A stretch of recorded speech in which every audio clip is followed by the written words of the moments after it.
Now, of course, the world of professional wrestling is a world filled with fantasy. So, in today's video, we will be fantasy booking an event that would include the WWE versus All Elite Wrestling. What's going on, pro wrestling fans? My name is Jose Ramos Jr., and I want to give a quick shout out to Tyler, who was the one that presented this idea of presenting dream matches between the two promotions. Of course, a little disclaimer here at the beginning. I will say a lot of these are dream matches. However, some of them may have occurred in the past in other promotions, but the key significance of this match is to demonstrate the change, the evolution of each wrestler involved, as well as presenting a story for each match. Now, for me personally, I'm very big into dream matches, but rather than just focusing on the in ring action, I also wanted to include a little bit of drama, a little bit of storytelling for each given matchup. Now, there is a wide array of talent across both promotions, so really I want to take the approach of like a WrestleMania type of event. Not like the Invasion angle back in 2001, rather a grand spectacle that would include the very best of both promotions, as well as interesting stories that would culminate in this matchup. Now, with that being said, that means that this will take place over a week, and I'm talking about a Saturday and Sunday affair. Two different shows, 8 matches on each show for a grand total of 16 dream matches. Of course, with all that being said, let's go ahead and let's jump right into it with the opening matchup, a callback to NXT. We're going to have two of the best tag teams in the world, FTR, DIY. These two teams have quite the history with one another, again, dating back to their time in NXT. Classic matchups over the NXT tag team titles, with one of them being the significantly great tag team match, the 2 out of 3 falls match at NXT Toronto between the two that would see DIY emerge victorious. I think it's a great showcase for the tag team divisions of both respected promotions. Again, FTR and DIY, both on opposite ends of the spectrum here. That first set of matches showed that DIY was the babyface and FTR were the heels, but now the roles are reversed. I should mention that all these dream matches are taking place in current day wrestling. I'm not going to be changing any heels or baby faces. It's going to be the way they're presented today in the wrestling climate. So with that being said, this opening matchup should be entertaining. They have the charismatic and the chemistry. So I'm going to go ahead and book to have FTR get the upper hand on DIY to kind of even the field based off of their NXT rivalry. FTR emerges victorious in this opening bout. Now, again, there's just so much talent across both promotions that it's very difficult to include each of them in meaningful matches. So I do have a couple of matches where it's multi-person matches. For example, this next matchup is going to be 5 versus 5, pitting 5 of the best women from WWE versus 5 of the best women from AEW. On the WWE side, we have to check our notes here. We have Bianca Belair, Bayley, Naomi, Rhea Ripley, and I'm going to have a recently returned Becky Lynch. At the time of this recording, she has not made her return, but she's due back any day now. We're thinking probably the Raw Netflix edition. So I'm going to go ahead and place Becky Lynch in there as one of the leaders for the WWE Women's Division.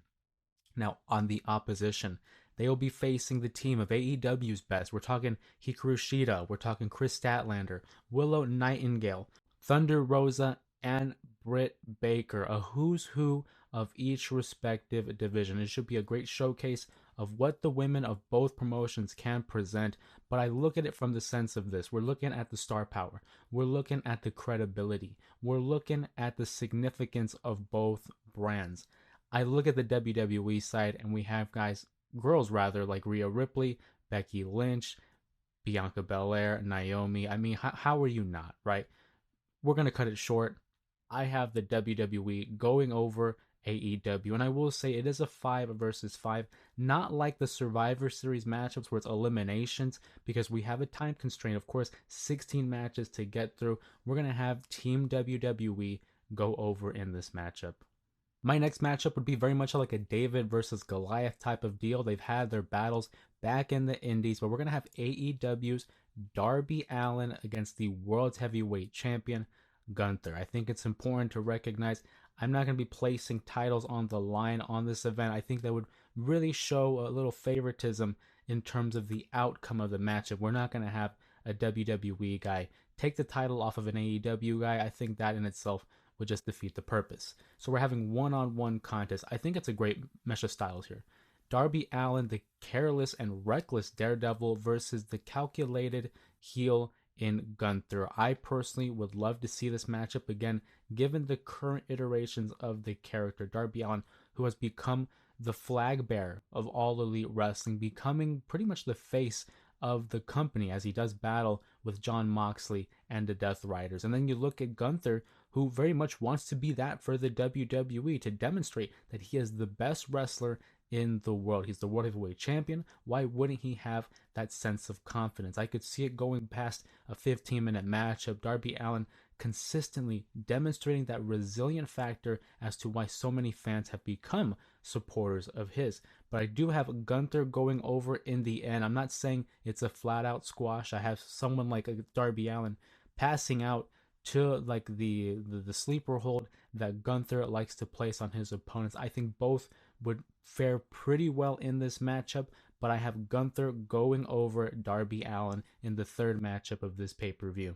This next matchup, I mean, we're really talking about dream matches. This is a matchup that has been really wished upon by so many for a few years now. AEW's newest acquisition this year has proved to be quite the star, and I'm talking about Will Ospreay, the aerial assassin, a guy who has transformed the business, just specifically in the way in which in-ring action has evolved. But there was a guy who he had interactions with on the internet. Of course, I'm referring to Seth Rollins. Seth Rollins is what I was talking about Darby Allin. You know, we're talking about flag bearers of their company. Seth Rollins has been that company guy who has defended the WWE online. He's been one of the major faces in the WWE for quite some time.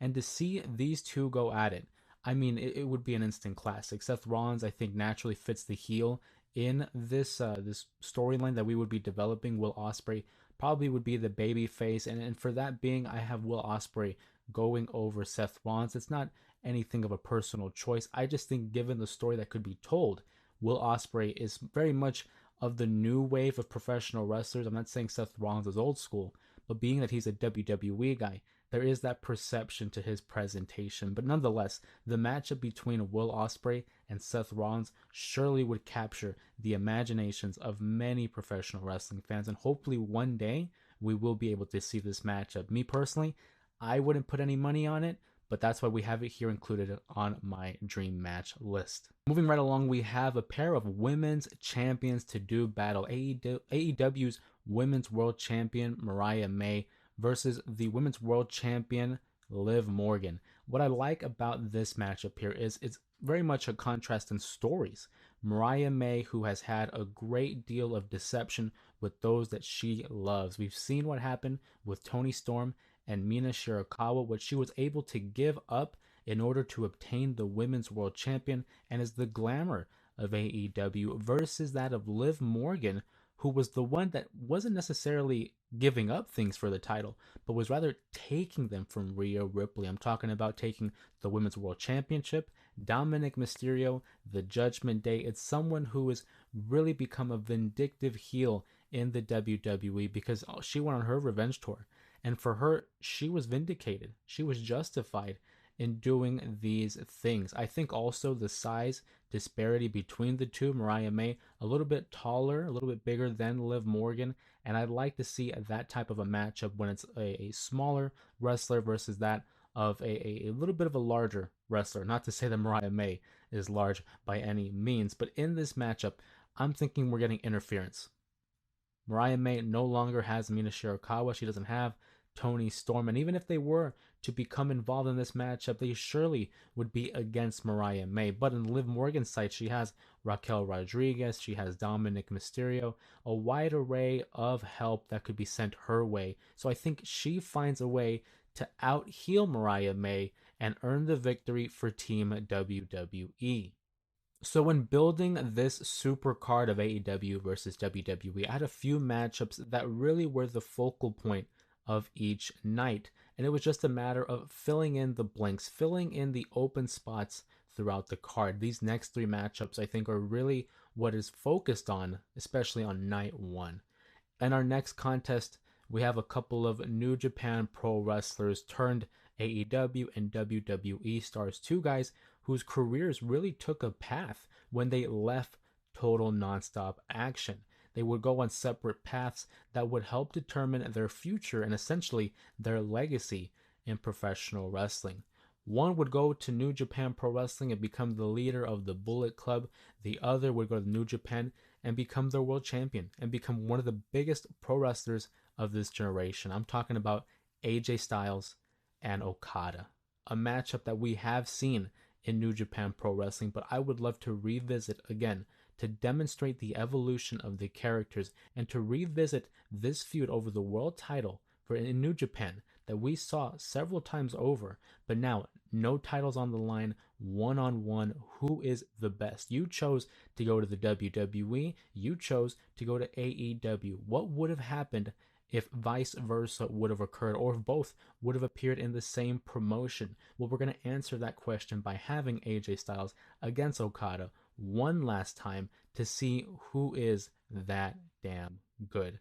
Now, I will say, given the way both characters and wrestlers have been presented in recent times, AJ Styles has had a couple of world title opportunities against Cody Rhodes, but aside from that, has been absent due to some injuries on WWE TV. Conversely, you look at Okada, who was the Continental Champion, and really hasn't done much of late, especially with the whole de-escalation of the Elite storyline.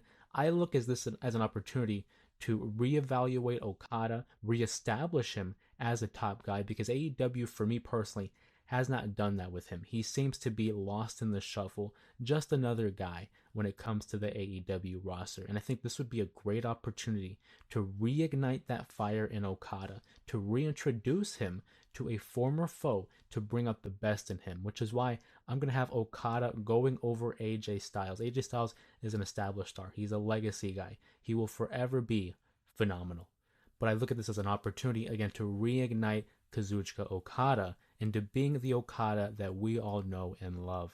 And we talk about all knowing and loving this next contest. I'm going to tell you right now, there was no love lost for those involved. One of the very first concepts of a matchup that came to mind when developing this video, I mean, it comes to no surprise. We look at CM Punk, one of the more controversial, polarizing figures in all of professional wrestling, especially given the current times of the whole AEW and WWE tribalism between fan bases. But one key point in history when it comes to the war between AEW and WWE was what happened at All In 2023. He had a backstage altercation with formerly known Jungle Boy, now the scapegoat Jack Perry. And what followed led a chain of events that would lead to where we at right now. You know I had to do it. Jack Perry versus CM Punk. It's a matchup that I kind of want to see, whether it's in the ring or backstage. I think the story there is so fascinating to see how a guy like Jack Perry thought it was a good idea with the whole glass. We know the whole story. Having CM Punk come out, the grizzled veteran, trying to assert dominance and proving that he knows best. Whether you are on one side or the other, the fact remains this is a matchup that I think a lot of people would want to see and have a level of investment in, no matter whether they like WWE, AEW, or both. I would love to see these two just in a matchup, make some money off of what had occurred behind the scenes, but I can't see in a world where we have CM Punk losing to Jack Perry. CM Punk goes over, beats Jack Perry. Maybe it gains a little bit more heat for the Jack Perry character, and being that it's CM Punk, at this point in his career, I can't see him taking losses like that, and I'm not going to book him to lose this matchup. Call me a little biased because he's one of my favorites, but CM Punk beating the absolute snot out of Jack Perry on pay-per-view is something I would like to see. Now it's time for our main event. Night one of the AEW versus WWE event is coming to a close, and I really had a problem here. I'm thinking about how I would book these matches. A lot of times there are two stars who you are trying to book a match for, but you can't have either one lose. It just would hinder the legacy or the drawing power of either individual. So the question comes up, why book the match? Well, this matchup I thought would be an interesting continuation of a storyline that we have already seen on WWE TV. Cody Rhodes is currently embroiled in a feud with Kevin Owens over the WWE Undisputed Universal Championship. And really, the story here that Kevin Owens is saying is Cody's a bad friend. This is a guy who had fought against Roman Reigns for so long, only to team up with him, disregarding the work that guys like Seth Rollins, guys like Kevin Owens had put in. I'm thinking here, on an episode of SmackDown, Kevin Owens and Cody Rhodes are having a war of words here. And Kevin Owens says, I found someone who would agree with me that you are not a good friend. Someone who looked up to you, Cody.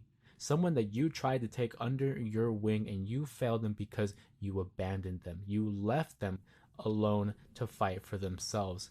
And out comes MJF. MJF, a former protege of Cody Rhodes, looked up to him as a mentor and now is left alone in AEW. Now, he's made a name for himself in All Elite Wrestling, becoming the longest reigning world champion there. But I think the story there, revisiting what had happened between Cody and MJF, integrating it into the Kevin Owens feud, I think it would be refreshing. A lot of these matches, rather, all these matches are basically AEW versus WWE.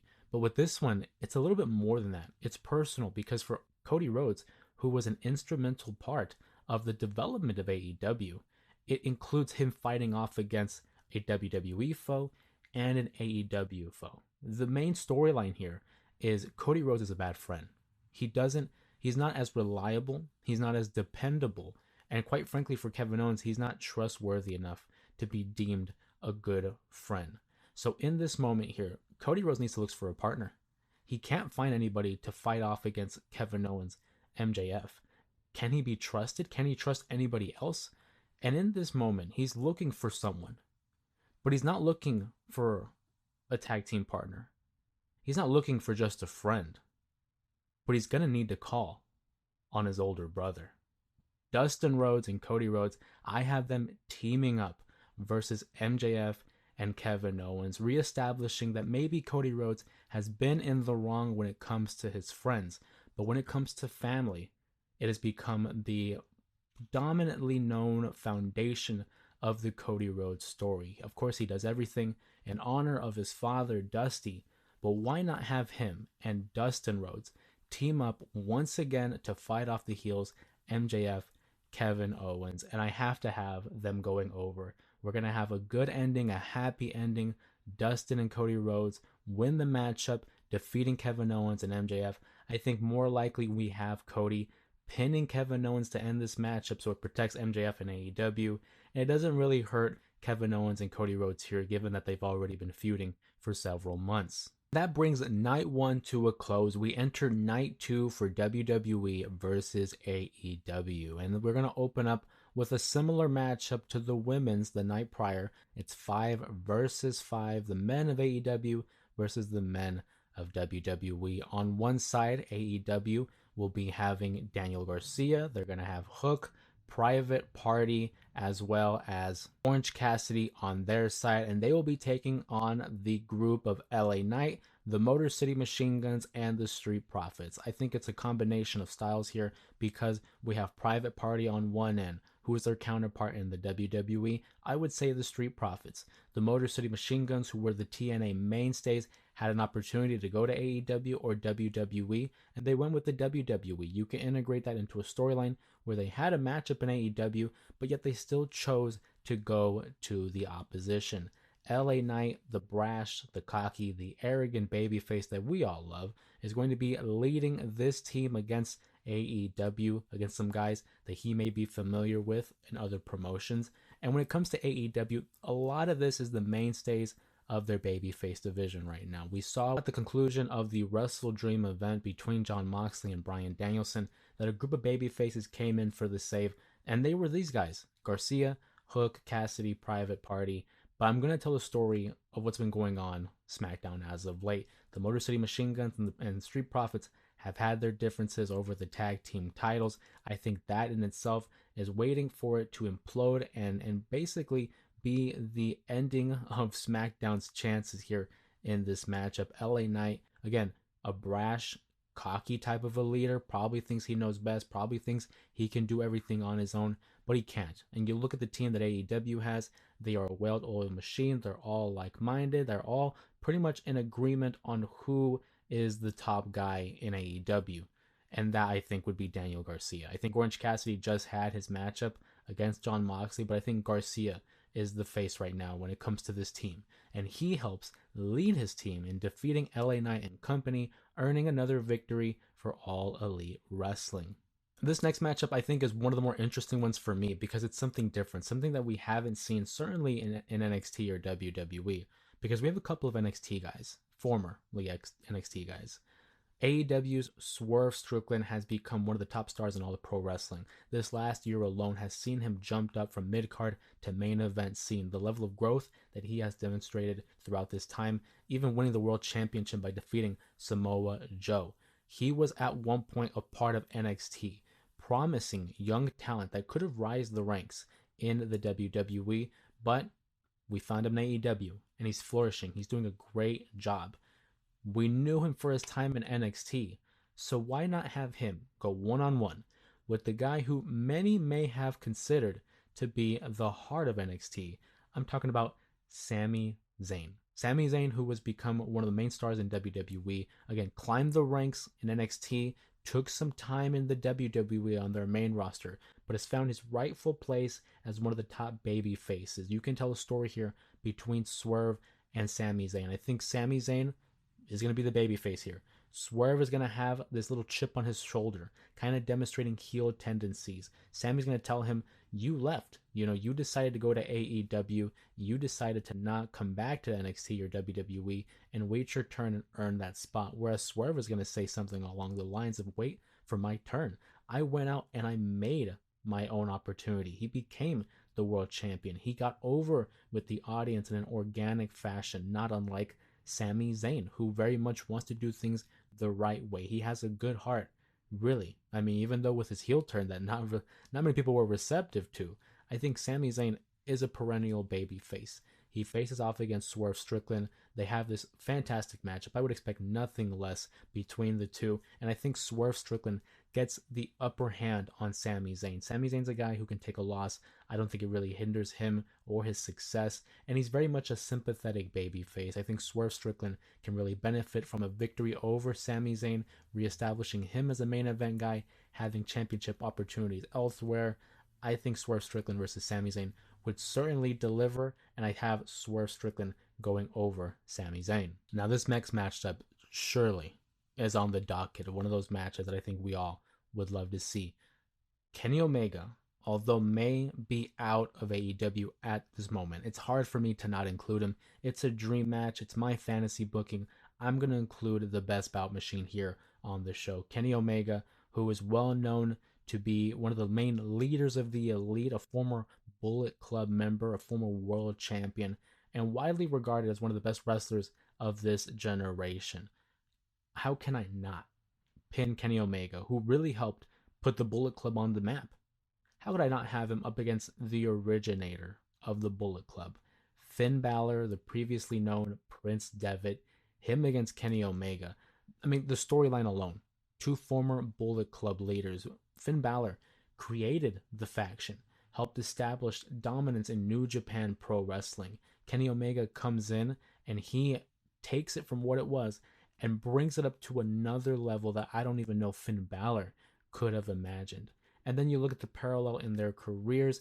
Kenny Omega helps, found AEW, rises to stardom, became a world champion, whereas Finn Balor chose to go to NXT and the WWE, and has had a kind of a start-stop type of a push with them. He won the Universal title, got injured. He would go into the mid-card, stick with the Intercontinental and the United States title scene, goes to the Judgment Day, gets in the world title scene, doesn't really do anything with that.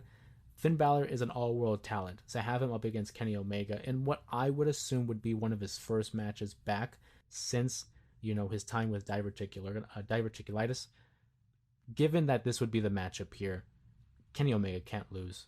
Love Finn Balor, big fan of Finn Balor, but I'll have Kenny Omega go over Finn Balor and establish himself as the more recognizable leader of the Bullet Club.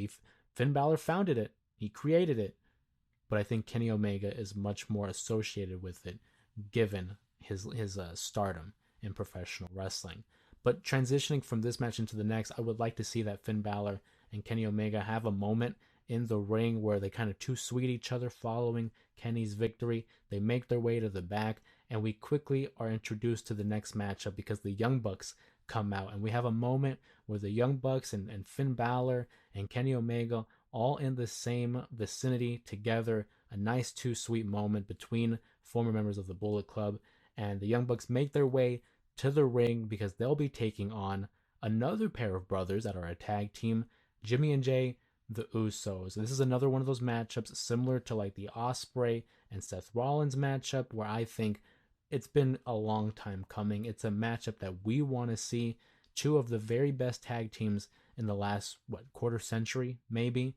Young Bucks, Usos, the chemistry I think is off the charts as teams, as partners with their respective brothers, but I would love to see how those styles clash. The moves set between the two are very similar in the sense that they kind of exceed the number of super kicks, so I think we're going to have a super kick party here between the four of them. I think the Usos are one of the best tag teams in the world. I love the Young Bucks as well, but I'm going to have the Usos go over on the Young Bucks. Again, given the current status of how the pro wrestlers are being presented, I think the Usos get the win. They are more over than they have been in quite some time, specifically Jay Uso. The Young Bucks as the heels, I don't think need this victory. I don't think the fans would argue against it either. I'll have the Usos going over, asserting their dominance as the Bloodline gets a victory over the Elite.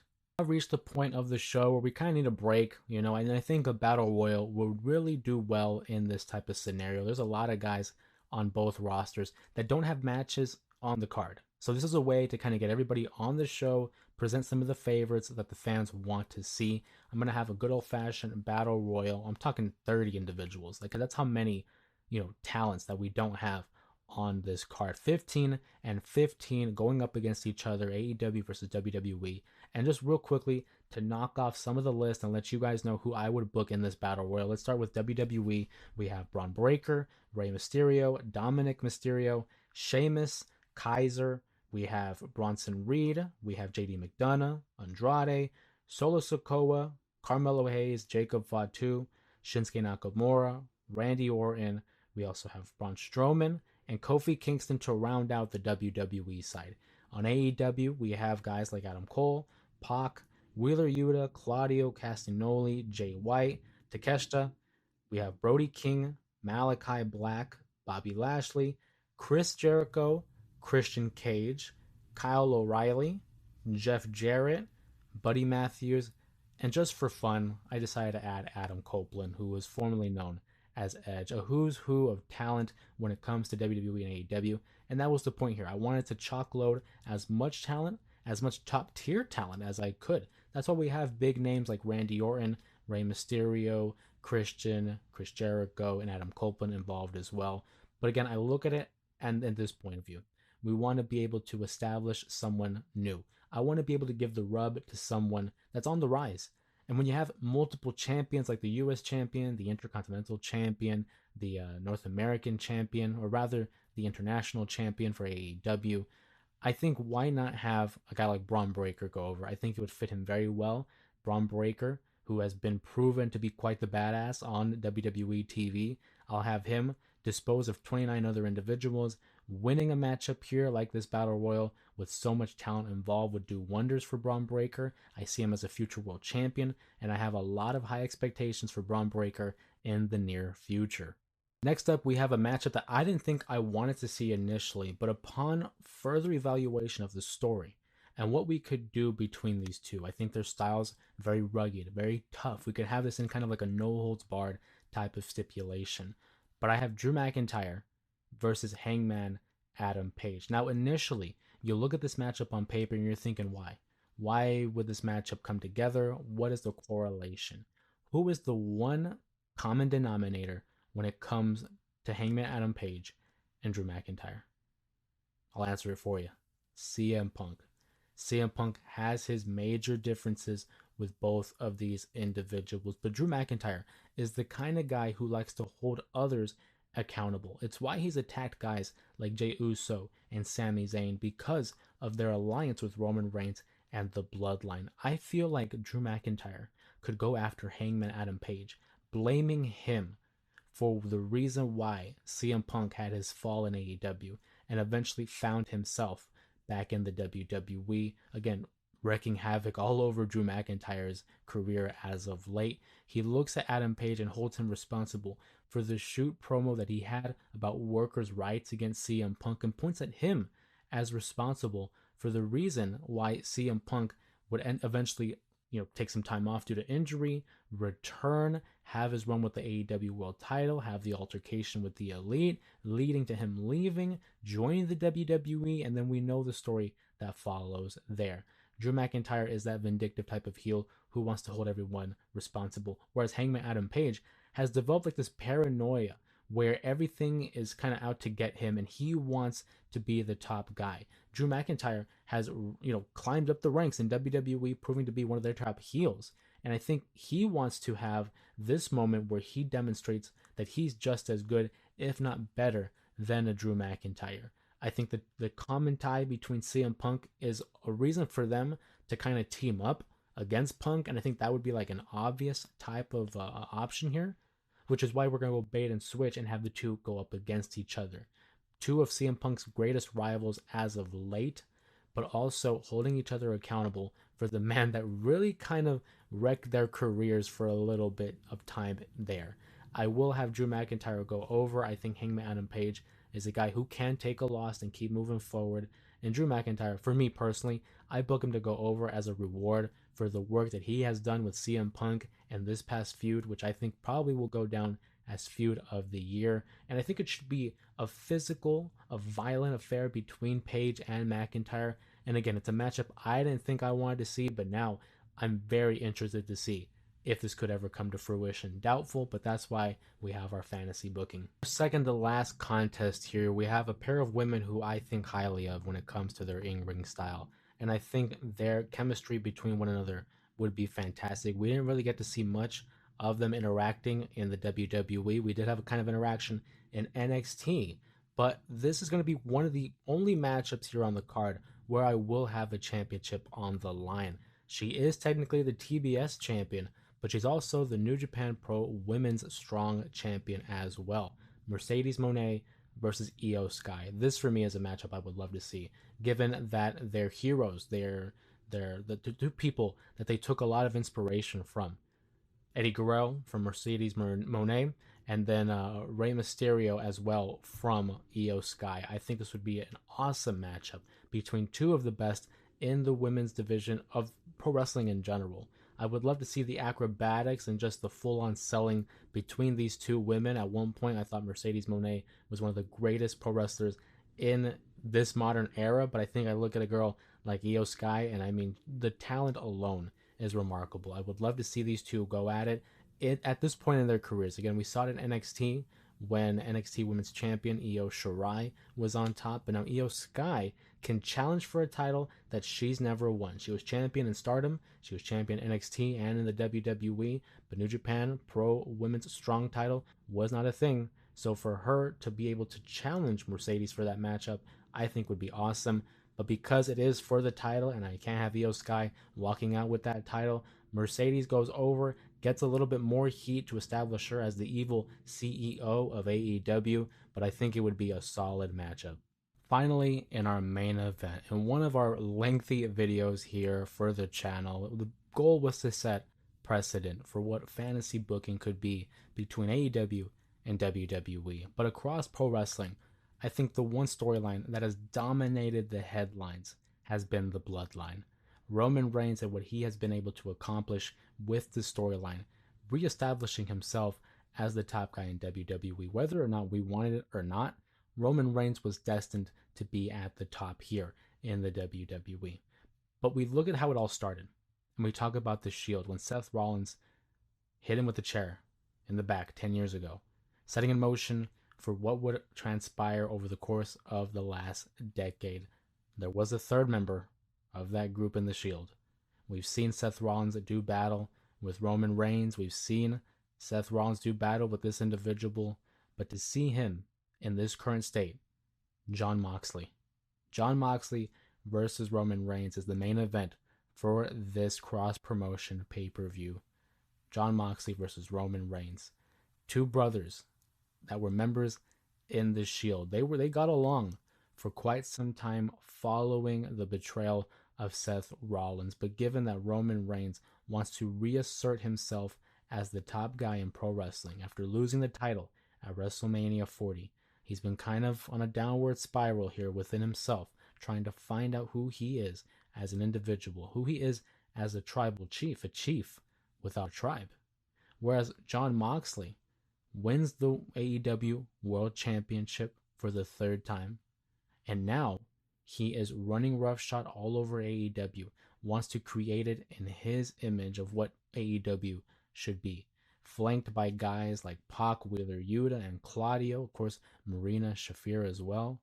Kind of reminiscent of what the Bloodline was doing, trying to shape the WWE in their image. Now it's Jon Moxley doing the same in AEW.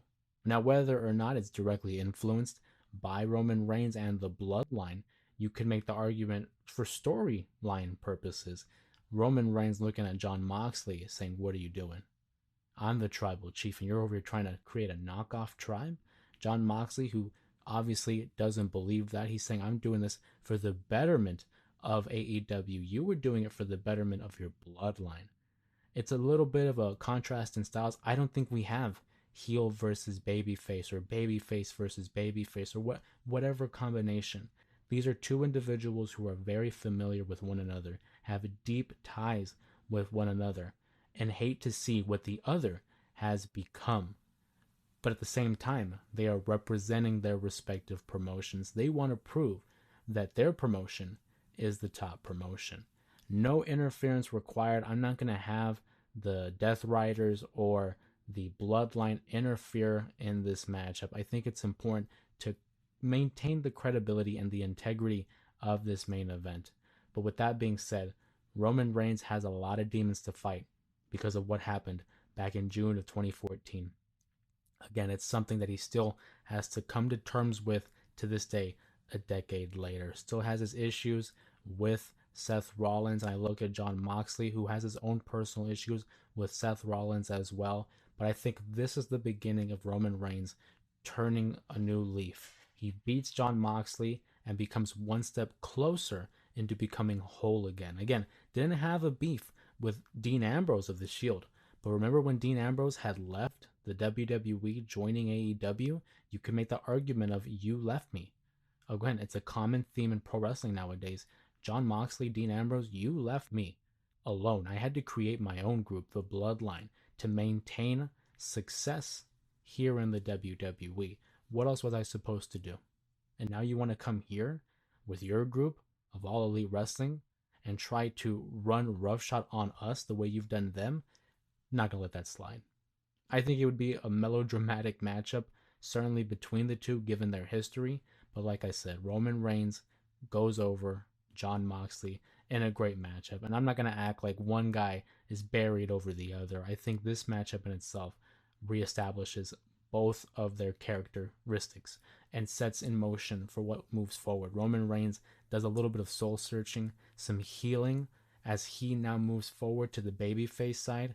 Jon Moxley takes this loss, and I think he takes it out on All Elite Wrestling. Again, not losing sight of the World Championship and still pursuing that dream of reestablishing All Elite Wrestling to its former glory. I think it furthers both of their paths in their current storylines. But that's just the way I would fantasy book an AEW versus WWE event. I'd love to hear your guys' take on the show itself. What are some dream matches you would love to see? What did you think about my picks? Go ahead and share your comments down below. If you liked the video, give it a thumbs up and make sure to subscribe to the channel for other fun videos like these here, as well as the J Area Wrestling Podcast and our live streams where we talk all about pro wrestling. Of course, my name is Jose Ramos Jr. Thank you for taking the time to spend some time here on the channel talking about AEW and WWE, and we'll see you next time.